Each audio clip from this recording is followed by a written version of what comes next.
ঢাকা শহরের কোরবানির বাজারে আবারও ফিরেছে পুরাতন ঐতিহ্যের রং।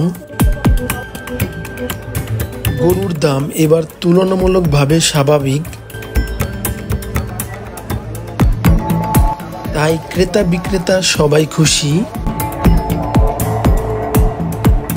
সবচেয়ে ভালো খবর, এবার বাজারে দেখা যাচ্ছে দারুণ মানের দেশি গরু, মোটা তাজা স্বাস্থ্যবান, একেবারে কোরবানির উপযুক্ত। বিশেষ দিক, বাজারে নেই ভারতীয় গরু, কিন্তু বাজার পুরান চাঞ্চল্যে ভরপুর। দেশি খামারির গরুই এখন বাজারের তারকা, আর ক্রেতারাও খুশি, দেশি গরু পছন্দ করে কিনছেন।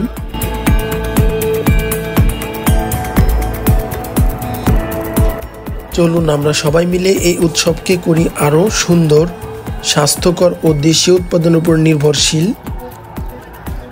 কোরবানির আনন্দ হোক পরিপূর্ণ, দেশি গরুর কদর থাকুক আরও বেশি। সবাইকে অগ্রিম ঈদ মোবারক।